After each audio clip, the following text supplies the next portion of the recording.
L'antibiogramme consiste à tester la sensibilité d'une bactérie face à des antibiotiques.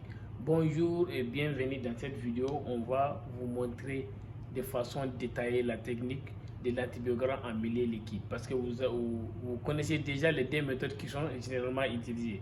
Soit sur gélose avec des disques déjà salés, soit l'antibiogramme en milieu liquide qui consiste à faire une dilution de l'antibiotique en fonction des types que vous avez et de tester la sensibilité de la bactérie en fonction de ses concentrations. Ça veut dire que tester la sensibilité de la bactérie face à des concentrations différentes de l'antibiotique.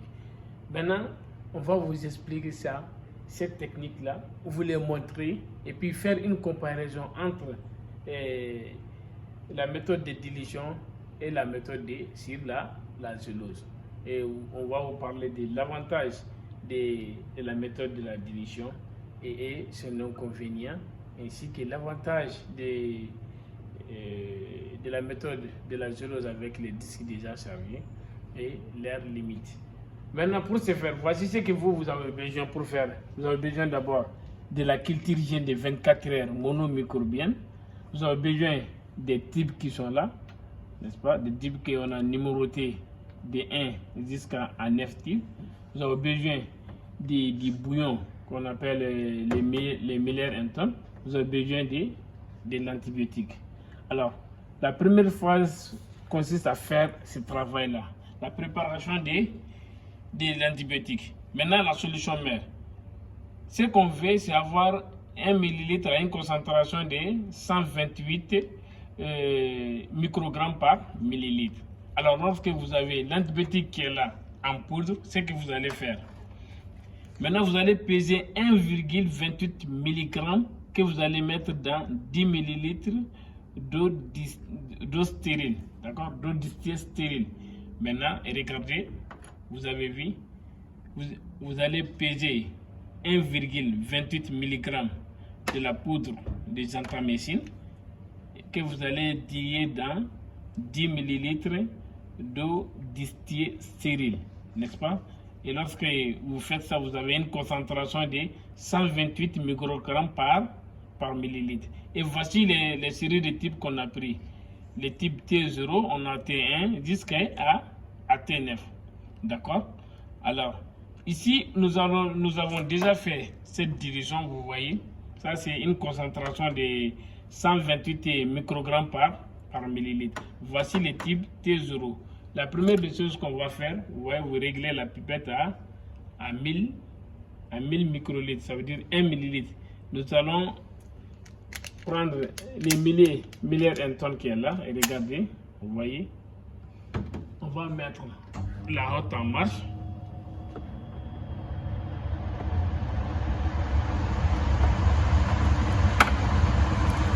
Et regardez bien, vous voyez.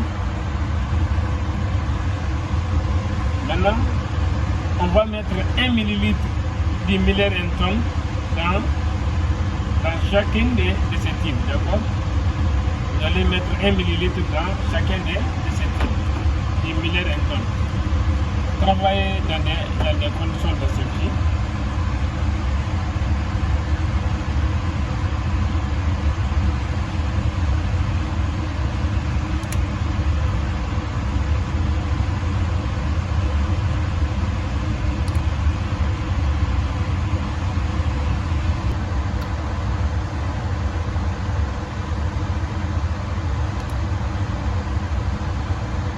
Vous avez vu, on a mis 1 ml dans les types de 1 jusqu'à 9. Alors maintenant, ce que nous allons faire,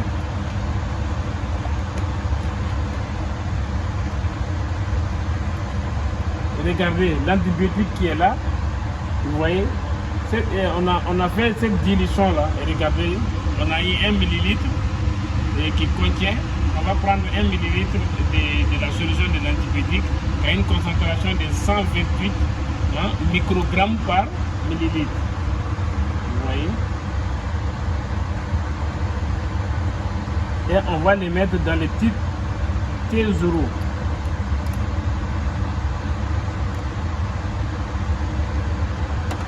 Alors, regardez bien.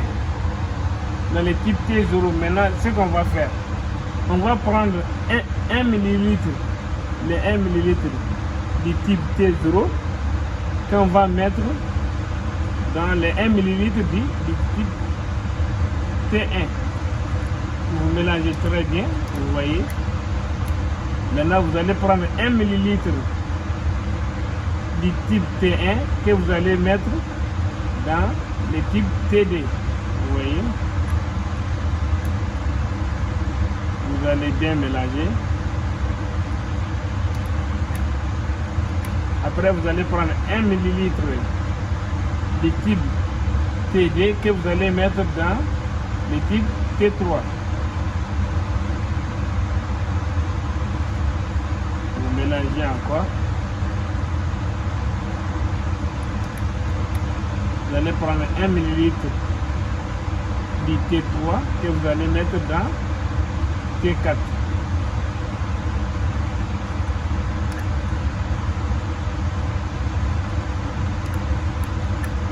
Vous allez prendre encore 1 millilitre de T4 que vous allez mettre dans T5.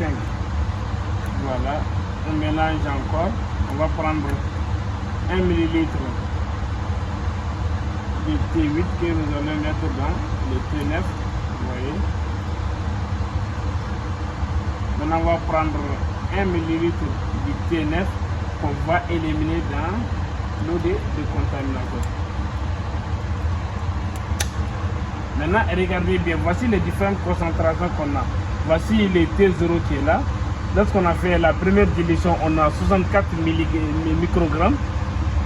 Et TD, on a 32, 16, 8, 4, D, 1, 0,5 microgrammes et 0,25 microgrammes qui est le T9. Voici notre série de dilutions et en fonction de la concentration de l'antibiotique. Alors maintenant, nous allons passer à la dilution de la solution bactérienne. Vous connaissez les règles de l'antibiogramme, n'est-ce pas? Ici, regardez, la densité souhaitée, c'est une concentration de 5 multiplié par 10 puissance 5 unités format colonie par millilitre. Alors, pour faire le point de départ, vous allez avoir d'abord 5 millilitres de sérum physiologique et que vous allez prendre avec l'anse stérile. Regardez bien les colonies qui sont là. Vous voyez, tout est uniforme, il n'y a pas de contamination et c'est une culture hygiène de 24 heures. Vous allez prélever 3 à 4 colonies.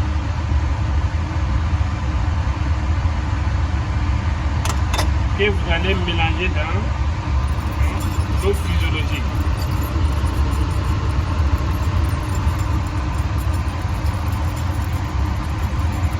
Vous pouvez même vortexer, d'accord?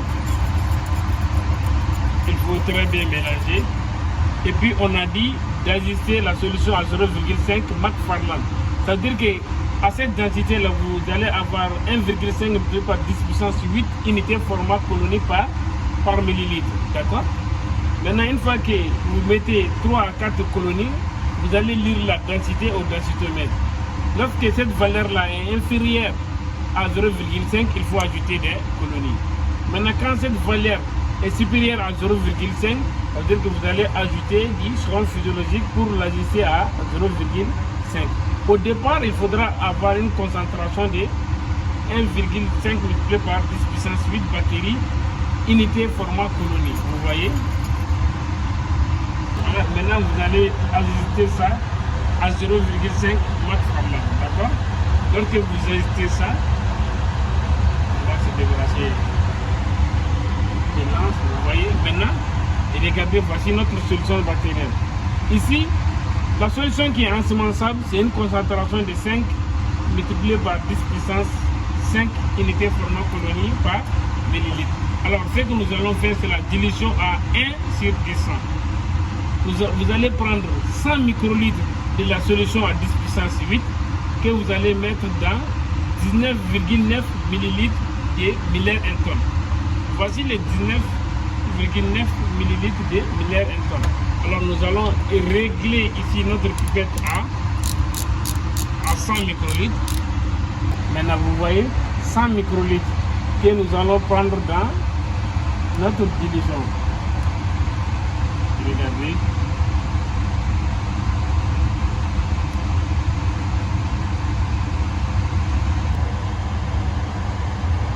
Maintenant, regardez 100 microlitres que vous allez mélanger dans 19,9 millilitres de Miller Elton. Vous voyez, on va bien mélanger.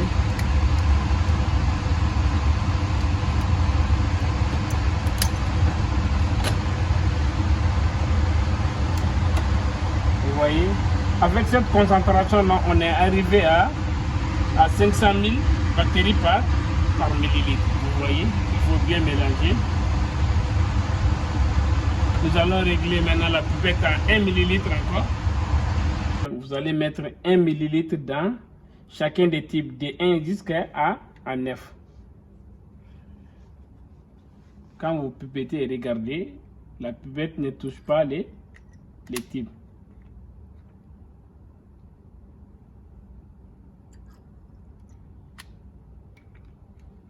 Et au final, vous avez 2 millilitres dans chaque type.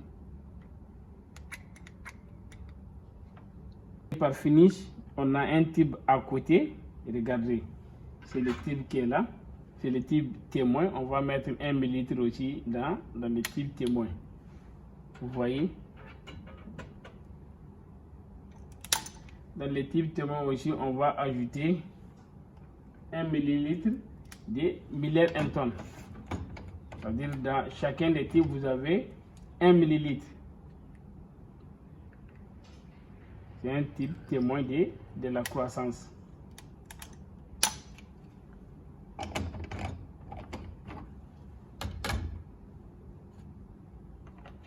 Alors maintenant, vous voyez, les types sont ensemencés avec une concentration bactérienne de 5 multiplié par 10 puissance 5 bactéries, unité format colonie par millilitre.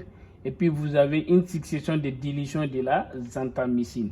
Maintenant, vous voyez, s'il y avait d'autres antibiotiques à tester, on va utiliser encore 9 types pour chaque antibiotique. Dès ici, vous voyez vraiment les inconvénients et ça prend beaucoup de temps aussi. Maintenant, ces types-là, on va les incuber pendant 18 à 24 heures. Et le lendemain, on va faire la lecture de la croissance en fonction des types. Et nous allons remarquer les types où, les derniers types où il n'y a pas eu de croissance. Par exemple, si c'est à 6 qu'il n'y a pas eu de croissance et qu'à 7 il y a eu croissance, ça veut dire que le type 6 est la CMI, ça veut dire que la concentration minimale inhibitrice. Après, nous allons interpréter ces résultats-là de la concentration dans les normes ECAS et puis celle-ci, n'est-ce pas? Alors, on va passer à la phase d'incubation. Voilà, nous allons incuber. Alors, vous avez vu maintenant les étapes de l'antibiogramme en milieu liquide ou en milieu de bouillon. Ce qu'il faut savoir ici, la première des choses d'abord, c'est faire une dilution de l'antibiotique que vous avez. Au départ, il faudra avoir 128 microgrammes par millilitre. Et ainsi, vous allez commencer à faire des séries de dilutions. Et vous allez faire aussi une suspension bactérienne. Au départ, lorsque vous faites la suspension bactérienne, vous avez une concentration de 1,5 multiplié par 10 puissance 8 bactéries, unité format colonie par millilitre.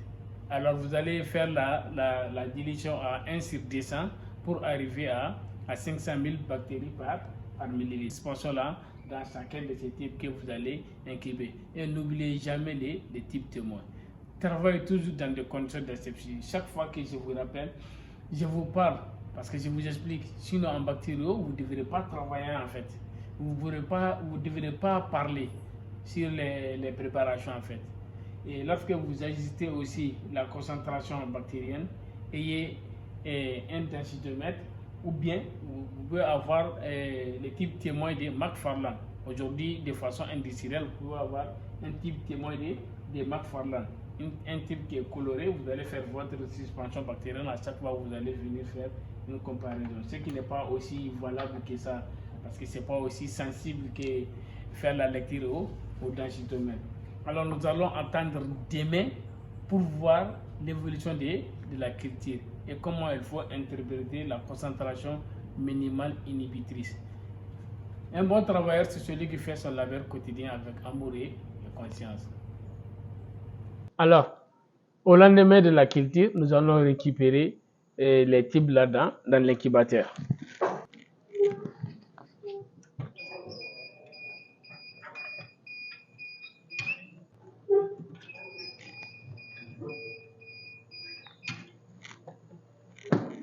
Voilà, maintenant, regardez, voici notre type témoin, là où on n'a pas mis d'antibiotiques, la culture, vous voyez.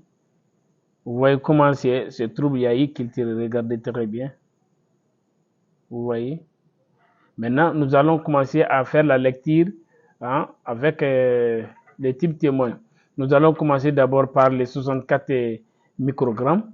Et regardez, vous voyez, il n'y a pas eu de culture. On passe. On vient encore au 32. Il n'y a pas eu de culture. Vous voyez, ainsi de suite. Il n'y a pas eu de culture ici. On prend les 4.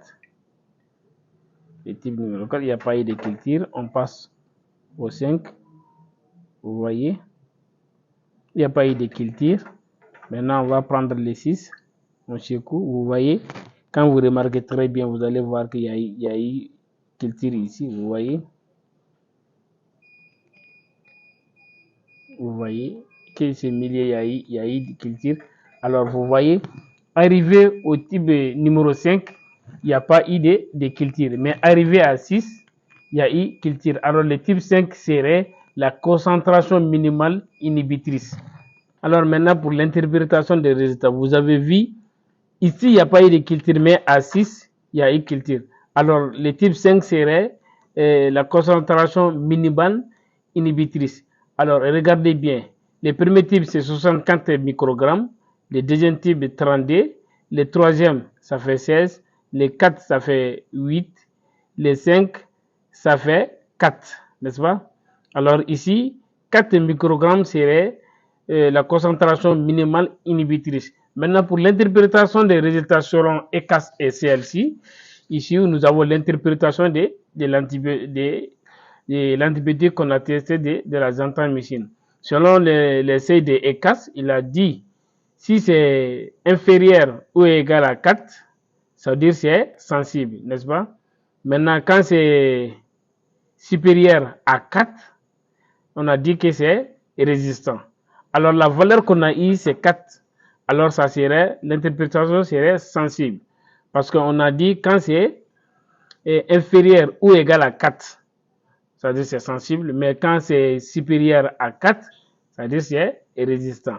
Alors, les 5 ici, ça serait 4 microgrammes. Alors, l'antibiotique gentamicine est sensible à la bactérie. Alors, vous avez vu maintenant la méthode de l'antibiogramme par la méthode de dilution, n'est-ce pas? Et ici, l'avantage, c'est quoi? Il permet de donner des valeurs précises en microgrammes de l'antibiotique testé. D'accord? Et puis, il permet ici un dosage précis dans des infections des cas les plus graves.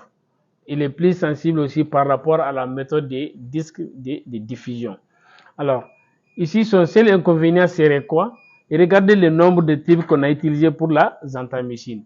Pour chaque type, il faut utiliser au minimum 9 types. Et regardez, ça nécessite beaucoup de types et puis c'est un test qui est coûteux aussi par rapport à la méthode de Kirby-Bauer. Ça veut dire que la méthode des disques. Alors, travailler dans des conditions d'asepsie, il faudra savoir ici, au moindre erreur, vous allez avoir des contaminations.